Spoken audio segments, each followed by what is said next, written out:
"This handmade gift looks so cheap," said my granddaughter. Everyone laughed. Next morning, I sold the beach house, where she'd already sent wedding invitations. Sometimes the cruelest wounds come from those we love most. I never thought my own family would see me as disposable until that moment when laughter replaced gratitude. If you're watching this, hit subscribe and let me know in the comments where you're tuning in from. My story isn't just about revenge. It's about reclaiming what was always mine: dignity. I spent 3 weeks crafting those small knitted dolls, my arthritic fingers working long past the point of pain. Inside one of them, nestled where no casual observer would find it, I'd hidden my grandmother's diamond, the one my late husband James had reset for our 50th anniversary, the same diamond Amber had been hinting about for months. When I arrived at my granddaughter's birthday party in her Beacon Hill townhouse, the doorman didn't recognize me. I had to show ID to enter a home I'd helped finance. That should have been my first warning. "Grandma Eleanor's here," announced my son Richard without looking up from his phone. His voice carried the same tone he used when noting the weather might turn stormy, mild inconvenience wrapped in obligation. The room smelled of expensive perfume and pretension, designer clothes, strategic networking, champagne flutes that never emptied. I clutched my small gift, wrapped in paper I'd carefully selected from the stationery store where Amber had worked during college. Back then, she'd proudly shown me her employee discount. "Time for presents." Vanessa, my daughter-in-law, clinked her glass. "Amber, darling, start with the small ones." My granddaughter's eyes locked on the tiny package in my hands. I stepped forward, offering it with a smile I'd practiced in the mirror that morning. "Happy birthday, sweetheart." She took it with manicured fingertips, her diamond tennis bracelet catching the light. A gift from Logan, her fiancé, who watched from across the room with the detached interest of someone evaluating a potential investment. The room hushed as she peeled back the paper. Inside the box were 2 knitted figures, painstakingly created to resemble Amber and Logan on their upcoming wedding day. Amber lifted them with 2 fingers, holding them away from her cream-colored dress as though they might stain it. "This handmade gift looks so cheap," she declared, her voice carrying across the silent room. Then she laughed, a practiced, tinkling sound. "Grandma, you know we have a registry at Neiman Marcus, right?" Logan snickered. "Perfect for the donation pile." The room erupted in laughter, Richard's too loud bark, Vanessa's tittering, Logan's friends' snorts. My cheeks burned as though I'd been slapped. I began, wanting to explain about the diamond hidden inside, the hours of work, the meaning behind it. "Mother, perhaps we should talk about getting you some help with your finances," Richard interrupted, placing his hand on my shoulder. "These little crafts show you might have too much time on your hands." I looked around the room, seeking a single sympathetic face. My grandson Thomas, standing in the corner with his camera, met my eyes with quiet apology. That small kindness nearly broke me. I left early, the sound of laughter following me out. At home, illuminated by the harsh blue light of my computer screen, I found an email from Amber with wedding vendor contracts for my signature and payment. The venue? My beloved Cape Cod beach house, the one James and I had purchased 40 years ago, the one where I'd scattered his ashes. "We've already sent the invitations," her message declared. "The designer starts renovations next month. Your old furniture will need to go." My hands trembled as I closed my laptop. For the first time in decades, I felt something calcify inside me, a hardening where softness had always lived. The morning after Amber's party, I woke to a text from Richard. "Mom, found a wonderful retirement community in Brookline. Made an appointment for us next week, just to look." I deleted it without responding. Through my bedroom window, I could see the Boston skyline, buildings glinting in the May sunshine. How many decisions had been made in those towers that altered people's lives without their consent? Was I now just another elderly statistic to be managed? My beach house keys sat on my nightstand. I grabbed them and my purse, suddenly desperate to see the property before the renovations began. The drive to Cape Cod took longer than usual. My hands gripped the steering wheel with unnecessary force, making my arthritic joints scream in protest. When I arrived, there was already a strange car in the driveway, a sleek black SUV I didn't recognize. Pushing open the front door, I heard voices from the great room. "The wall between the kitchen and dining area can definitely come down," a woman was saying. "Mrs. Thompson won't mind. She's barely here anyway." I stepped into the doorway. Amber, Vanessa, and a stylish woman with an electronic tablet were standing in my kitchen. My kitchen, where I'd taught Amber to make James's favorite clam chowder when she was 9. "Actually, I do mind," I said quietly. They spun around, Vanessa recovering first. "Eleanor, what a lovely surprise. We were just discussing some small updates for the wedding." Taking down a weight-bearing wall is hardly a small update.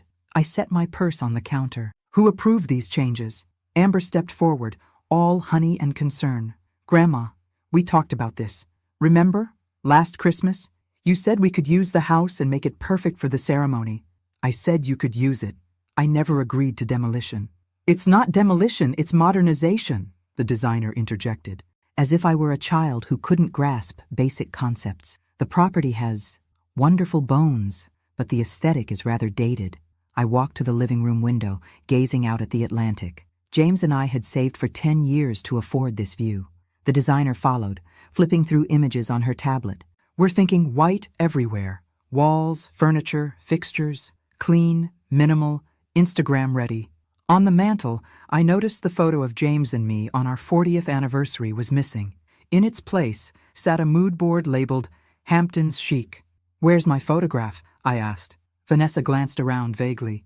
"Oh, we've carefully packed some of the more personal items for safekeeping during renovations." That night, after they left, I searched the house. In the garage, I found 3 boxes labeled Eleanor's Things. Inside was the photograph, along with James's books, our anniversary album, and the small knitted dolls from Amber's party, tossed in without care, the diamond still hidden inside. My phone rang. It was Richard. "Mom, about that retirement community tour." "I can't talk now, Richard. It's important we start planning for your future. The fees have quite a waiting list.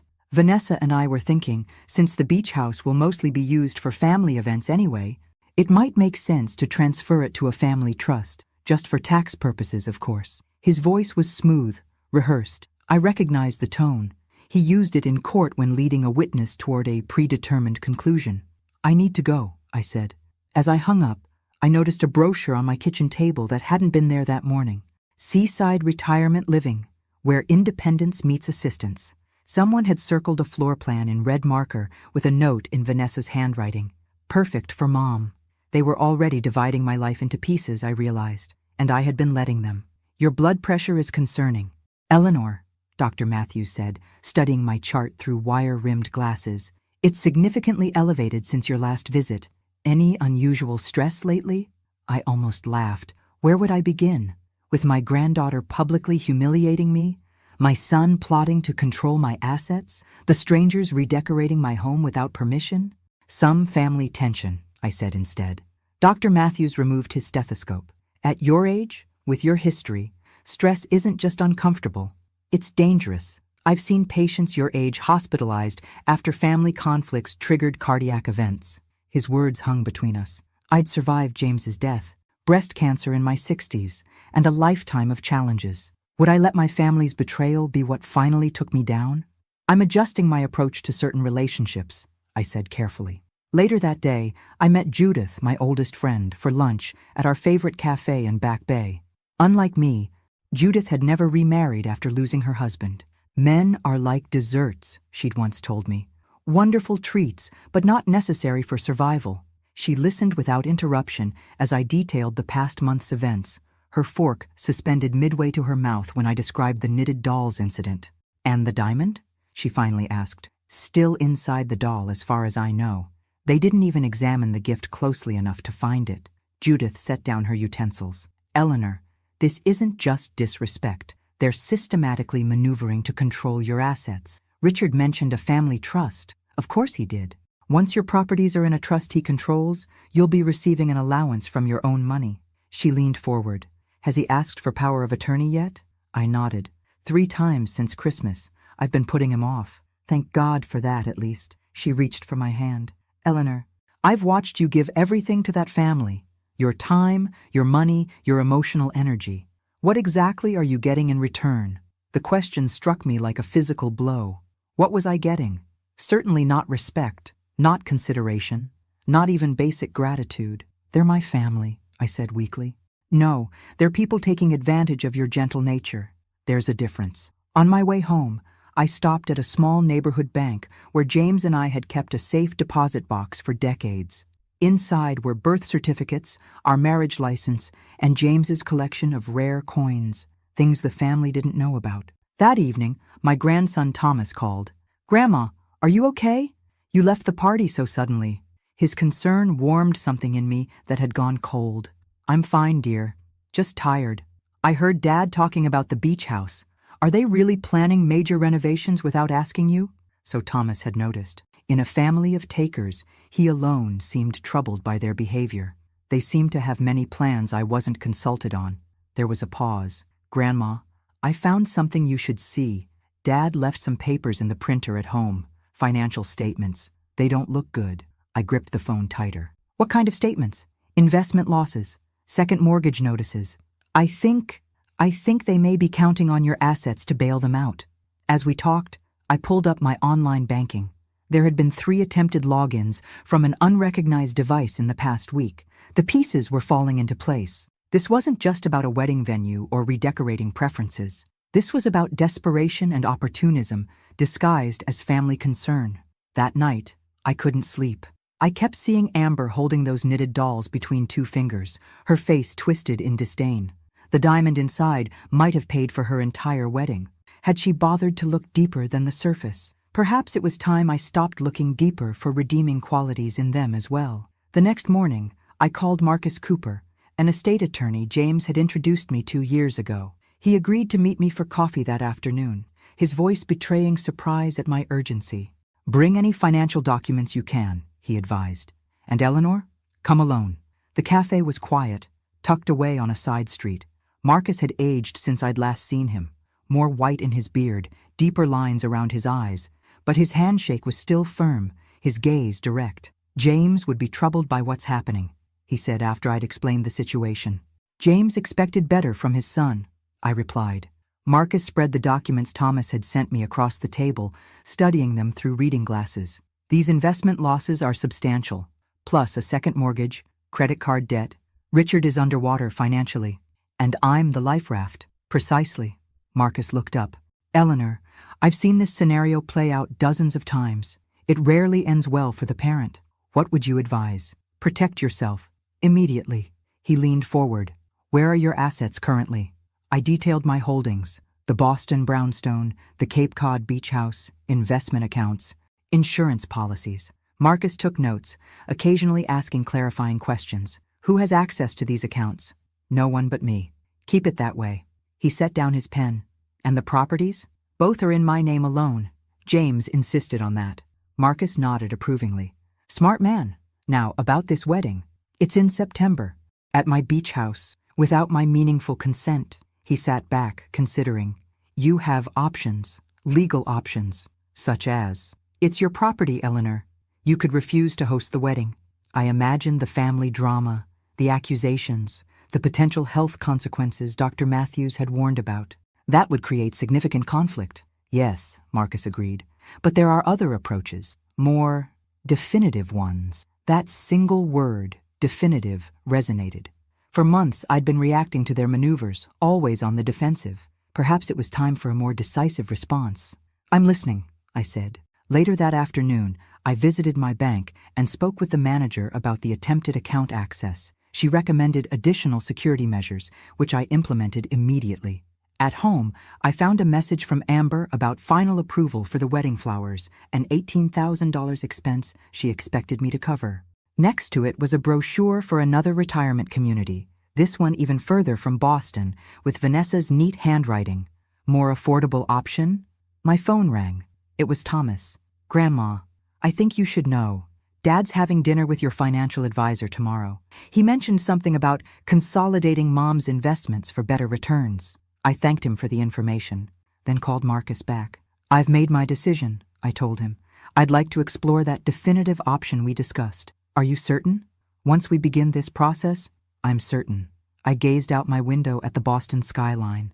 It's time I stopped being a passenger in my own life. That night, for the first time in weeks, I slept deeply and without interruption. In my dreams, James was there, nodding his approval as I finally stood my ground. "What exactly are you looking for?" Jennifer Maxwell asked, Her real estate portfolio spread across my dining room table. Her reputation as Boston's most discreet property agent had led Marcus to recommend her. A buyer who can close quickly and values privacy, I replied. For the Cape Cod property, she raised an eyebrow. Waterfront in that area typically sits on the market for... I understand the normal time frame. This situation is different. Jennifer studied my face, seeming to grasp what I wasn't explicitly stating. I know a few potential buyers who've been looking for exactly that location. Private sale could expedite things considerably. How quickly? With the right buyer and proper motivation? Perhaps 45 days. Maybe less. I nodded. Perfect. That afternoon, I drove to Cape Cod alone. The beach house stood as it always had, a weathered gray cedar shake exterior that had witnessed 4 decades of family history. Inside, I walked from room to room, mentally cataloging memories. Richard learning to swim in the cove below, Thomas building elaborate sand castles at age 6, Amber's 16th birthday bonfire on the beach. In the master bedroom, I found more evidence of their plans: fabric swatches for new curtains, paint samples taped to the wall, a floor plan showing my personal space reconceived as the bridal suite. On the bedside table, a stack of wedding magazines had replaced my books. I sat on the porch swing James had built, watching waves crash against the shore. This had been our sanctuary. Now it felt like contested territory. My phone buzzed with a text from Richard. Mom, need to discuss important financial strategy. Dinner tomorrow? Bringing Vanessa and our advisor. I didn't respond. Instead, I called Jennifer. I'd like to proceed with listing the property. Immediately. 2 days later, Jennifer called with news. I have interested parties. A well-known tech entrepreneur and his wife. They're prepared to offer full asking price with a 40-day close if we can keep this entirely private. Tell them yes, I said without hesitation. Jennifer arranged for professional photographers to document the property the following day. I spent that evening removing personal items I couldn't bear to part with. Photo albums, James's collection of maritime books, the small wooden box containing some of his ashes. As I was leaving, Amber's wedding planner arrived, clearly startled to find me there. Mrs. Thompson, we weren't expecting you. She clutched her tablet nervously. I'm just measuring for the tent placement. No need, I said calmly. The wedding plans have changed. Changed, but Amber hasn't mentioned... She doesn't know yet. I drove home with a strange lightness in my chest. For the first time in months, I was taking action rather than simply responding to others' decisions about my life. The sensation was both foreign and familiar, like rediscovering a part of myself that had been dormant. That night, over dinner with Thomas at my Boston home, I shared my decision.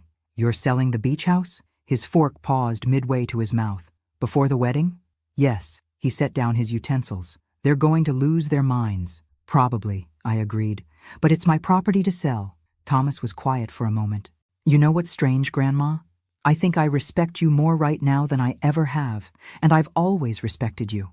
His words brought unexpected tears to my eyes. Thank you, Thomas. What about afterward? They'll be angry, especially Dad. I met his gaze steadily. I'm not responsible for managing their emotions. I've finally realized that. As Thomas helped clear the dishes, he asked the question I'd been anticipating. Is this because of what Amber said? About the gift? I considered my answer carefully. It's because of what that moment revealed, about how they see me, about what they value. I rinsed a plate, watching water spiral down the drain. Some realizations can't be unlearned, Thomas. Later, alone in my study, I received an email from Jennifer with the formal purchase offer. The closing date was set for exactly 1 week before Amber's wedding day. I signed the documents electronically, feeling the weight of decades lift from my shoulders with each click. Whatever storm was coming, I was ready to weather it. The first indication that my family had discovered my plans came at 11:23 p.m. when my phone erupted with notifications. 3 missed calls from Richard, 7 text messages from Amber, the last one in all capitals. Please tell me this isn't true! I silenced my phone and slept better than I had in months. Morning brought Richard to my doorstep, still in his running clothes, face flushed with exertion and anger. What the hell are you doing? He demanded as soon as I opened the door. Good morning to you too, Richard. I stepped aside to let him in. Coffee? I don't want coffee. I want an explanation. Jennifer Maxwell? A private sale? What were you thinking? I poured myself a cup, adding cream with deliberate slowness. I was thinking it's time to simplify my life. By selling our family beach house weeks before Amber's wedding, the wedding that's supposed to happen there, my beach house, I corrected gently. And yes, Richard ran a hand through his thinning hair. You can't do this. We've sent invitations, made deposits. The venue can't be changed now.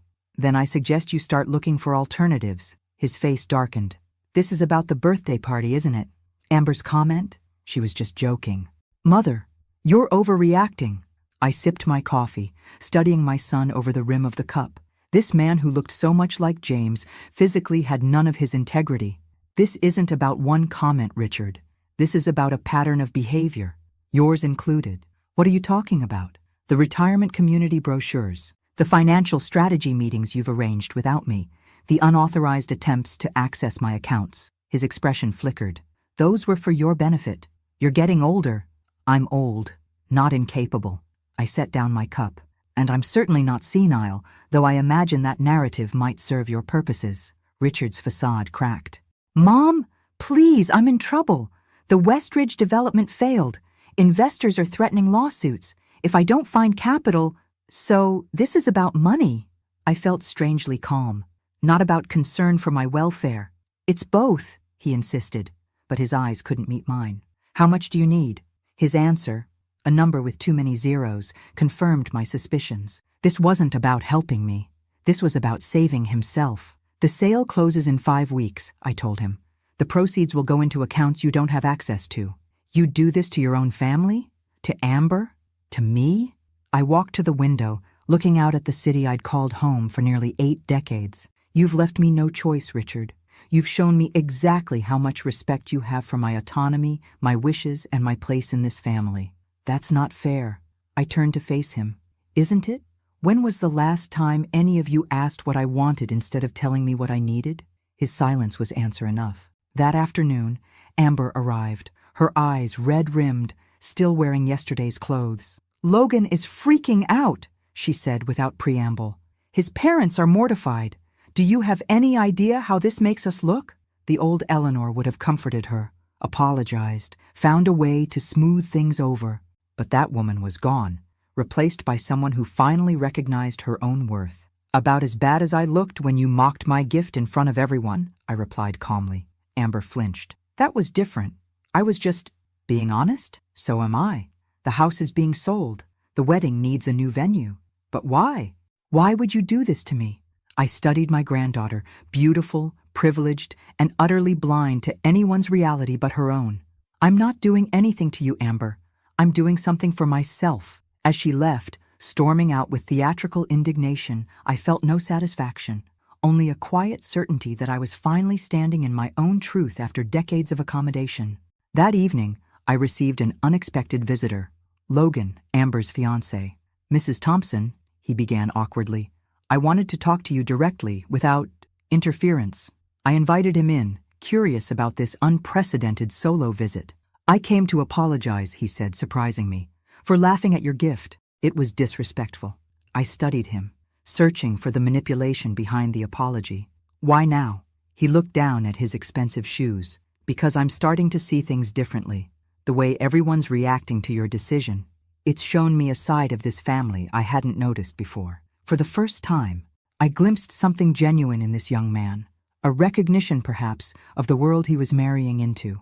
Careful observation is an undervalued skill, I told him. He nodded, standing to leave. For what it's worth, Mrs. Thompson, I think I understand why you're doing this. After he left, I called Marcus to confirm the sale was proceeding as planned. Whatever emotional hurricanes might be brewing in my family, my course was set. 3 weeks before the scheduled closing date, Jennifer Maxwell called with unexpected news. The buyers want to accelerate the timeline. They're offering an additional $50,000 if we can close in 10 days. I hesitated only briefly. Tell them yes. This development would place the sale completion 3 weeks before Amber's wedding date, creating an even more urgent crisis. I understood the potential fallout, but proceeded anyway.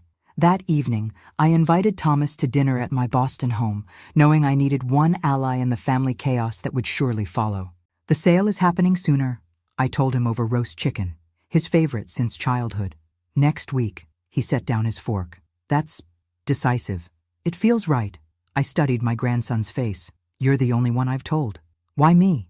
Because you're the only one who sees me as a person rather than a resource. Thomas pushed his glasses up his nose, a gesture so reminiscent of James that my heart tightened. They're planning an intervention, you know. Dad, Mom, Amber, they think you're having some kind of breakdown. I almost laughed. Of course they do. It's easier to believe I'm mentally compromised than to accept I'm making conscious choices they don't like. What will you do? I considered the question. Stand my ground. Later that night, after Thomas left, I received a text from Richard. Family dinner tomorrow, 7 p.m. My house. Important matters to discuss. The trap was being laid. I replied with a simple, I'll be there, then called Marcus. They're planning an intervention, I told him. Likely to build a case that I'm not competent to manage my affairs. Are you sure you want to attend? His concern was evident. Absolutely. Running would only strengthen their narrative. The following evening, I dressed with particular care, a tailored navy suit James had always admired, pearl earrings, light makeup. The woman in the mirror looked resolute, clear-eyed, not remotely confused or incompetent. Richard's Wellesley home was illuminated like a stage set when I arrived. Through the window, I could see them assembled. Richard pacing nervously, Vanessa arranging food no one would eat, Amber dabbing at her eyes with theatrical precision. Only Thomas, standing slightly apart, seemed uncomfortable with the performance. I rang the doorbell. Richard opened it, his welcoming smile not reaching his eyes. Mom, thank you for coming. We've been so worried. The living room fell silent as I entered. On the coffee table lay printouts of retirement communities, elder law attorneys' business cards, and, most tellingly, blank power of attorney documents. Eleanor, Vanessa stepped forward, her voice dripping with manufactured concern. We're here because we love you. Are you? I set my purse down calmly. How interesting. Richard cleared his throat. Mom, we're concerned about your recent decisions. They seem impulsive, potentially self-destructive. You mean selling my own property? Exactly, Amber interjected. 3 weeks before my wedding. It's cruel, and it makes no sense. I surveyed the room. These people who claim to love me while systematically dismissing my agency. I disagree. It makes perfect sense to remove myself from situations where I'm not respected. Richard exchanged glances with Vanessa. Mom, stress and age can affect judgment. We're just suggesting some protections. For whom, Richard? Me or your financial interests? The room went still. Thomas, from his corner position, couldn't suppress a small smile. I know about the failed development, I continued. The second mortgage, the credit card debt. I know you've been trying to access my accounts. Richard's face drained of color. Who told you? Does it matter? What matters is that you thought you could manipulate me instead of simply asking for help. Vanessa stepped forward. Eleanor, you're clearly confused. I've never been clearer, I interrupted. The house will be sold next week. The proceeds will remain under my control. And this performance you've arranged, it only confirms I've made the right decision. I stood, gathering my purse. I've scheduled appointments with my doctor and my attorney tomorrow. Both will document my competency in case any of you are considering legal challenges. As I walked to the door, Amber called after me, her voice breaking. What about my wedding? I turned back one last time. What about my dignity? The silence that followed me out was more satisfying than any further argument could have been. The day of the closing arrived with perfect late summer weather. Clear skies, gentle breeze, the kind of day that had always made the beach house feel like heaven on earth. I signed the final papers in Marcus's office, his presence providing both legal security and moral support. Congratulations, he said as I completed the last signature. The wire transfer will be complete by end of day. I felt no triumph, only a strange mixture of sadness and liberation. 40 years of memories now belonged to someone else, but my future remained firmly in my own hands. As we left his office, Marcus hesitated. Eleanor, have you given any thought to where you'll live long-term? I have. Actually, I smiled at his surprised expression. I'm not without plans, Marcus. That evening, Thomas came for dinner at my Boston home. I handed him an envelope over dessert. What's this? He asked, opening it to find a check with his name. A gift for your photography business. His eyes widened at the amount. Grandma, this is too much. I can't. You can and you will. I reached for his hand. James always said you had an artist's eye. He would have wanted to support your passion. Thomas blinked rapidly. Does Dad know about this? No, and it's not his business. I sipped my tea. You're the only one who saw me. Thomas, the only one who bothered to look beneath the surface. Later that night, as expected, my phone exploded with notifications. The family grapevine had clearly spread news of the completed sale. Richard's voicemail was coldly professional. Mother, I'm disappointed you've proceeded with this reckless action. We need to discuss damage control immediately. Vanessa's message dripped with martyrdom. Eleanor, I hope you realize what you've done to this family. Amber is absolutely devastated. Amber herself sent 16 increasingly hysterical text messages, culminating in, "My life is ruined and it's your fault." I silenced my phone and slept peacefully. The following morning, I met with a real estate agent. Not Jennifer this time, but a woman specializing in properties for active seniors. We toured 3 condominiums in upscale buildings, all with security, amenities, and proximity to cultural attractions I'd long neglected. "This one has the best views," she said, as we stood in a corner unit on the 15th floor of a building in Cambridge, overlooking the Charles River. "And the security is exceptional, private elevator access only." I studied the space, open, light-filled, completely unlike my current home with its dark wood and historical constraints. "It's perfect." By afternoon, I'd made an offer. By evening, it was accepted. Richard arrived unannounced at my door just after 8 p.m., his expression thunderous. "You're buying property without consulting me? After everything that's happened?" I let him in, maintaining a calm I didn't entirely feel. "I wasn't aware I needed your consultation to choose my own home. That's not—" He stopped, visibly gathering himself. "Mother, I'm trying to help you." "No, Richard, you're trying to control me. There's a difference." He paced my living room, agitation evident in every movement. "The family is in crisis. Amber's wedding is in shambles. Logan's parents are threatening to withdraw their support entirely. Those sound like problems for Amber and Logan to solve. How can you be so cold? This is your granddaughter's future." I studied my son, this man I'd raised, whose moral compass had somehow swung so far from true north. "Richard, when exactly did my existence become solely about supporting everyone else's dreams without regard for my own? That's not fair, isn't it? You planned to move me to a retirement home without my consent. You attempted to access my accounts without permission.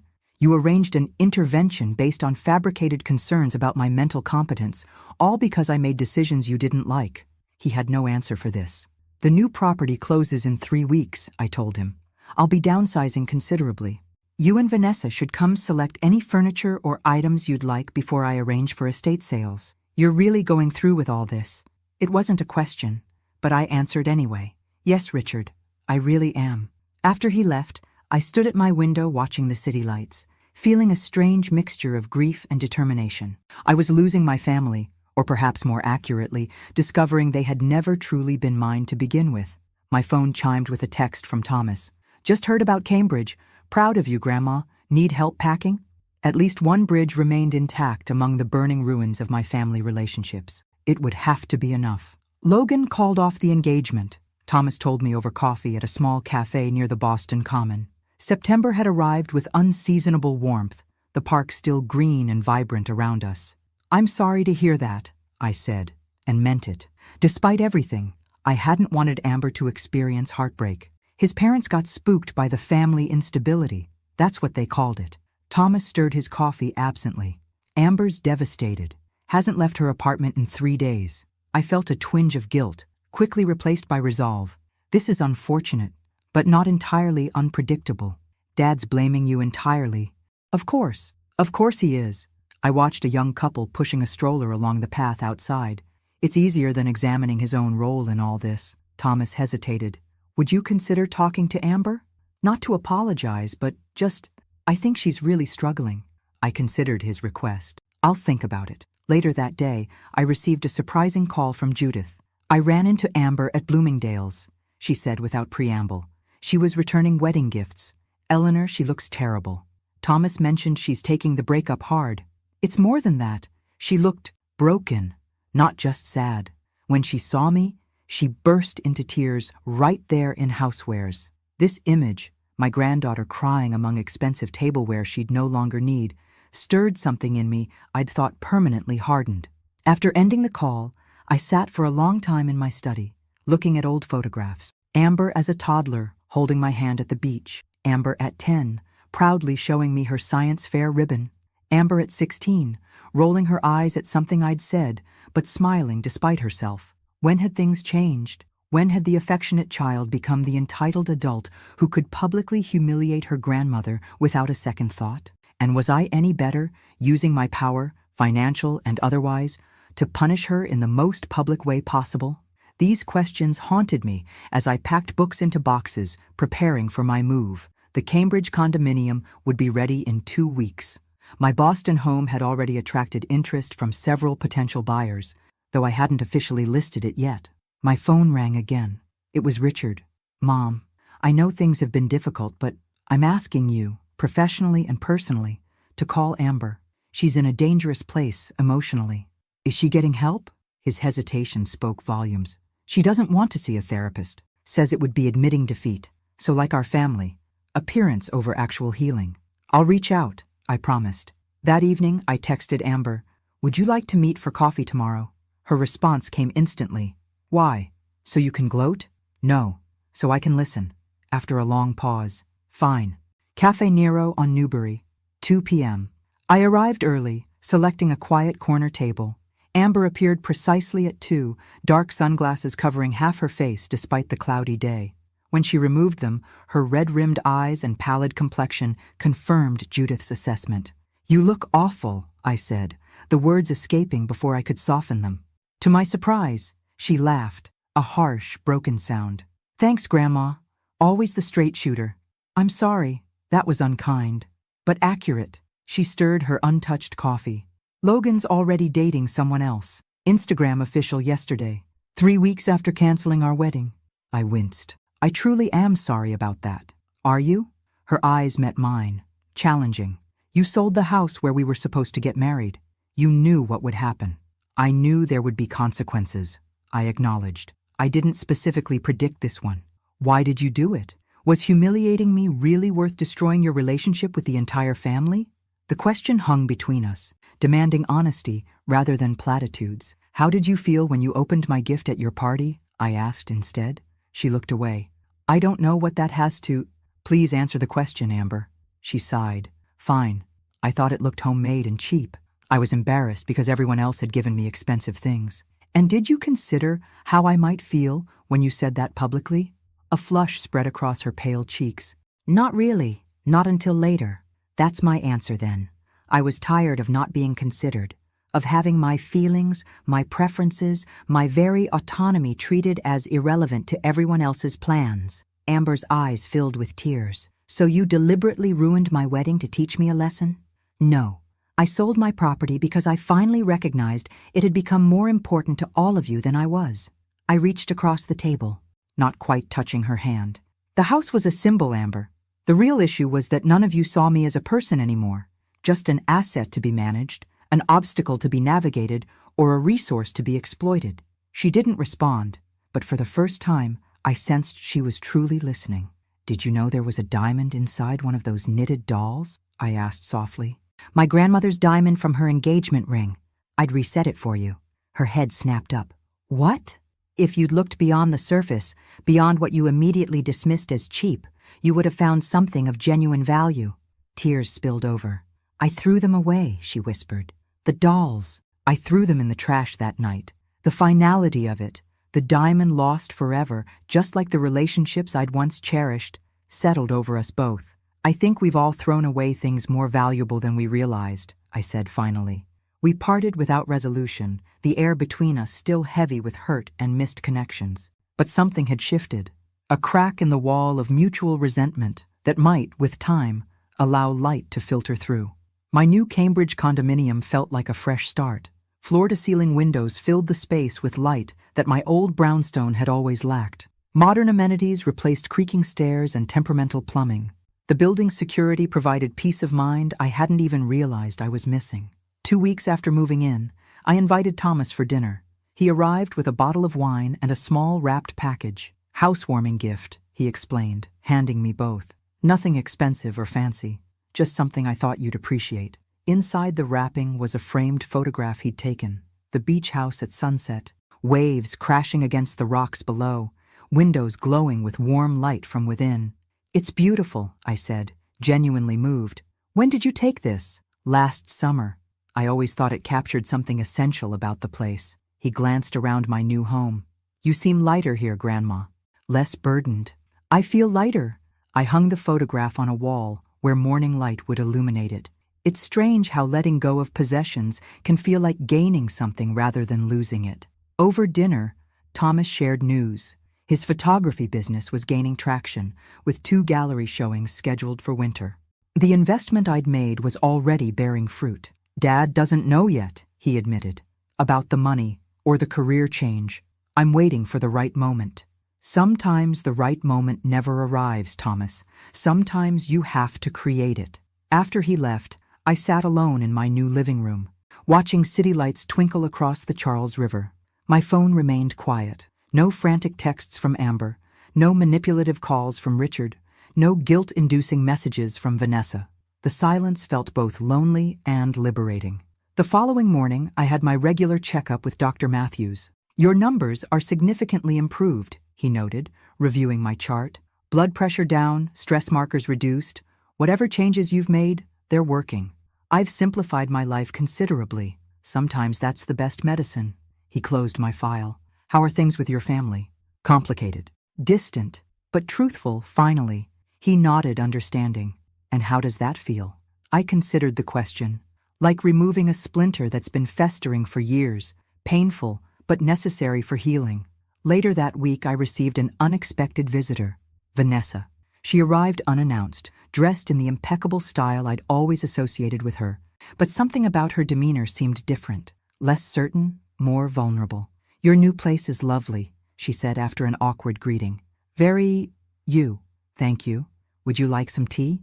We sat in uncomfortable silence until she finally spoke again. "Eleanor, I owe you an apology. Of all the things I'd expected, this wasn't one of them. Richard and I are separating," she continued before I could respond.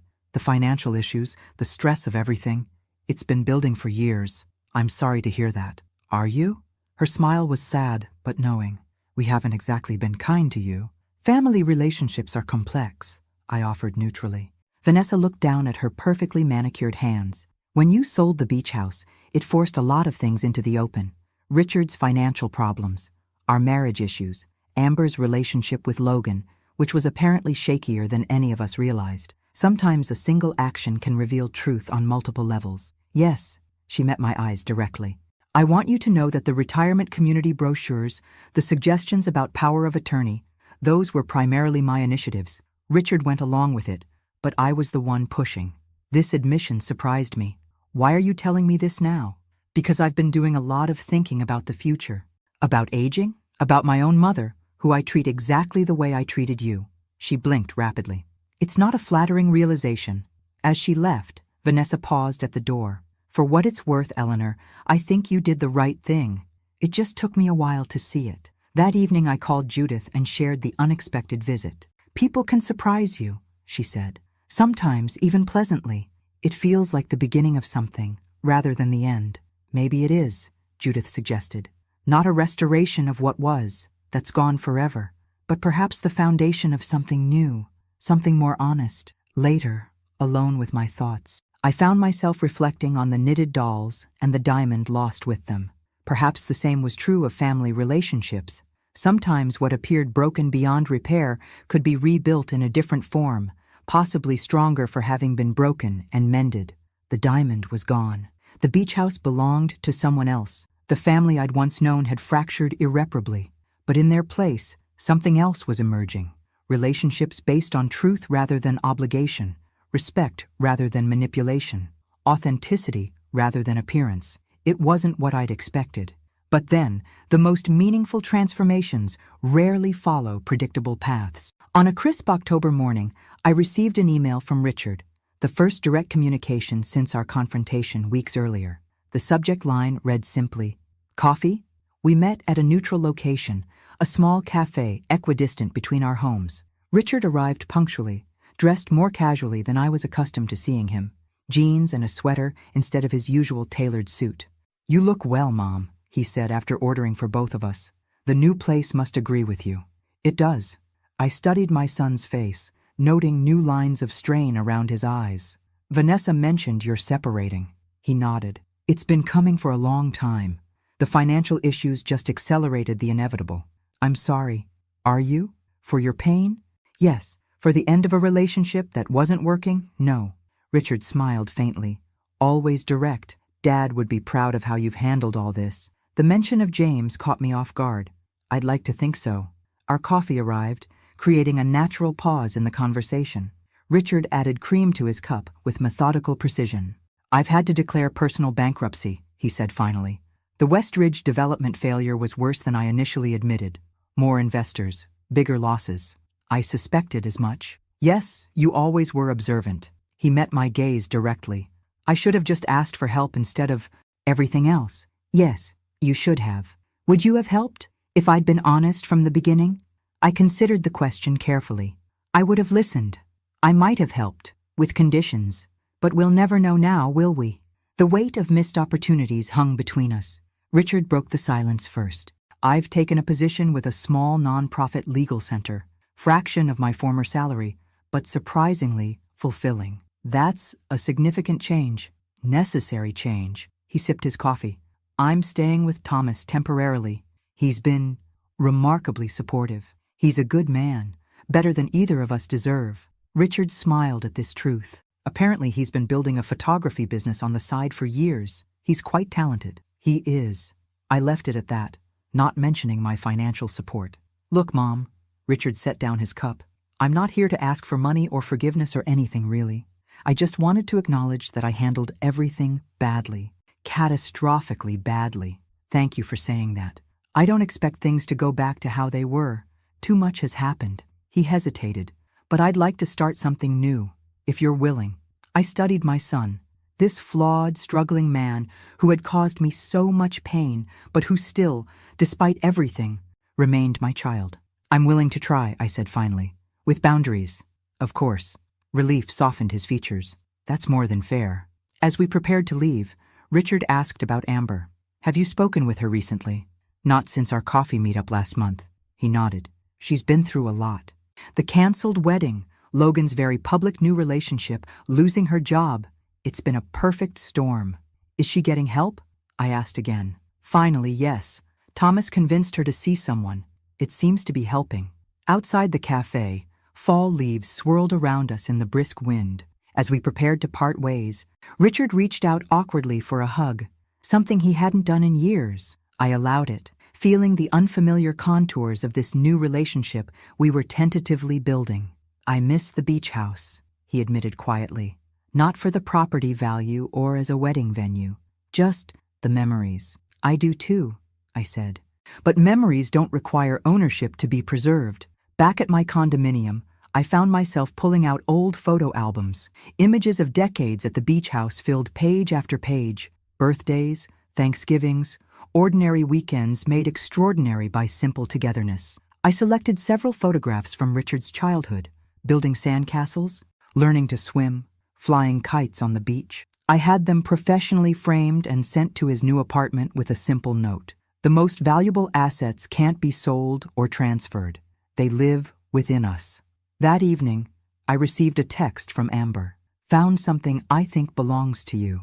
Can I bring it over tomorrow? She arrived the following afternoon, carrying a small paper bag. Her appearance had improved since our last meeting. Some color back in her cheeks, her posture less defeated. Nice place, she commented, looking around my new home. It suits you. Thank you. Would you like a tour?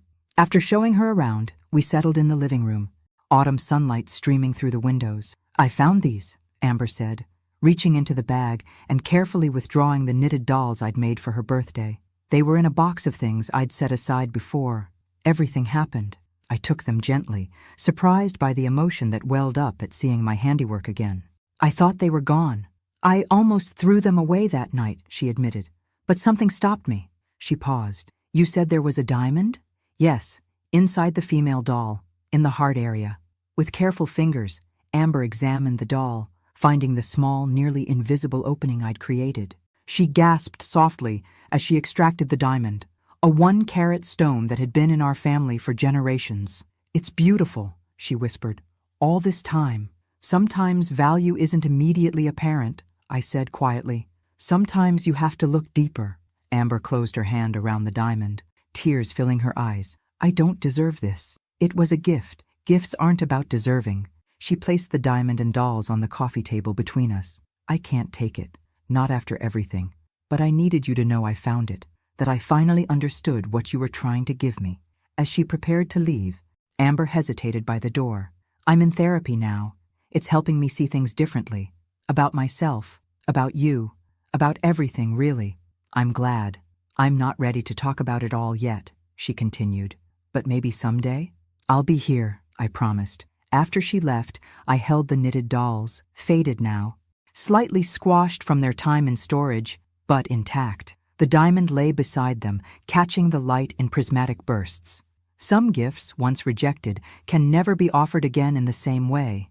But perhaps new gifts, different ones, could take their place. I carefully returned the diamond to its hiding place inside the doll. Some treasures needed to remain hidden until the right moment, or the right recipient, came along. 1 year to the day after Amber's fateful birthday party, I hosted a small gathering in my Cambridge condominium. The guest list was selective. Thomas and his new partner Emily, Richard, alone but seeming content with that status, Judith, Marcus, and, most surprisingly, Amber, who arrived last, bearing a bouquet of fall flowers. Happy housewarming, she said, kissing my cheek. Belated, I know. My home, fully settled now, reflected my new life. Gone were the heavy antiques and somber paintings from the brownstone. In their place, comfortable modern furniture, vibrant artwork, some of it Thomas's photography, and large windows that welcomed light rather than shutting it out. Over dinner, conversation flowed more easily than I could have imagined possible a year ago. Richard spoke about his nonprofit work with genuine passion. Thomas shared news of an upcoming gallery showing. Amber, quieter than her former self but more authentically present, mentioned her return to graduate school. Art history, she explained. What I was studying before I got distracted by everything else. After dessert, Thomas raised his glass. To Grandma Eleanor, who taught us all that it's never too late to stand up for yourself, and that true value isn't always visible on the surface, added Amber, meeting my eyes with a small smile. Later, as the gathering wound down, Amber pulled me aside to a quiet corner of the living room. I have something for you, she said, reaching into her purse and withdrawing a small box. Inside was a pendant, a simple silver setting holding a familiar diamond. I know you said I could keep it, she explained quickly, but I had it reset for you. I thought you should wear it now, rather than saving it for someone else's future. I lifted the pendant, watching as it caught the light. It's beautiful. I've been thinking a lot about that day, Amber continued, her voice softer, about why I reacted the way I did. My therapist helped me see that I've spent my whole life chasing approval through material things, appearances, status. I never learned to recognize real value. We teach what we know, I said gently. Your parents raised you to prioritize appearances. Yes, but I'm an adult now. I'm responsible for my own values. She touched the pendant. When you sold the beach house, I was devastated, but it forced me to confront a lot of things about myself, about what I actually want versus what I thought I was supposed to want. And what do you actually want? She smiled, a genuine expression I hadn't seen in years. To create something meaningful, to develop expertise in something that matters to me, to build relationships based on mutual respect rather than utility. Those are worthy goals. They're your goals, Amber said. I just never noticed before. As guests departed, Richard lingered, helping to clear dishes despite my protests. Let me do this one small thing, he insisted. Consider it symbolic restitution. In the kitchen, away from others, he spoke candidly. I met with the new owners of the beach house last month. This surprised me. Really? Why? Closure, maybe. Or masochism. He shrugged. They've changed everything. Different colors, different furniture, different landscaping. It doesn't even look like our place anymore. Did that bother you? Strangely, no. It helped me see that what I've been missing isn't the house itself, but what it represented. Family, stability, connection. He rinsed a plate, handing it to me to dry. Things I nearly destroyed chasing financial security. We all make mistakes, Richard. Some bigger than others. He smiled ruefully. But I'm learning. Slowly. After everyone had gone, I stood on my balcony overlooking the Charles River, the new diamond pendant cool against my skin. City lights reflected on the water's surface, creating rippling patterns of illumination against darkness. The beach house was gone. The family I'd once known had been irreparably altered. The relationships I'd taken for granted had been broken, examined, and partially rebuilt on new foundations. Nothing was the same. Everything was truer. In the reflection of my balcony door, I caught a glimpse of myself, straight-backed, clear-eyed, uncompromised. The woman looking back at me was neither the accommodating grandmother who'd knitted dolls with a hidden treasure, nor the wounded matriarch who'd sold a house to make a point. She was someone new, someone who had discovered, at 79, that boundaries weren't selfish, but necessary. That respect couldn't be purchased with property or possessions. That true family survived the stripping away of pretense and performance. I touched the diamond at my throat, a stone that had traveled a complex journey from rejection to return. Like me, it had been dismissed based on its initial presentation. Like me, its true value had eventually been recognized. Perfect timing, Judith had said when I called to tell her about Amber's gift. You needed to wear that diamond, not hide it away for someone else's future. She was right. The time for hiding my opinions, my needs, my authentic self, was over. From my balcony, I could see clear across the river to Boston's skyline. Somewhere over there stood my old brownstone, now occupied by a young family building their own memories within its walls. Further away, the beach house hosted new gatherings, new traditions, new stories. And here, in this unexpected chapter of my life, I was finally writing my own story, not as supporting character in someone else's narrative, but as the protagonist of my own. The diamond caught the light as I turned back toward my home. Not everything precious had been lost in the upheaval of the past year. Some treasures had been recovered, others, more valuable still, had been discovered for the first time. It wasn't the ending I'd expected. It was better, harder, clearer, more honest. It was mine. Thanks for listening. Don't forget to subscribe and feel free to share your story in the comments. Your voice matters.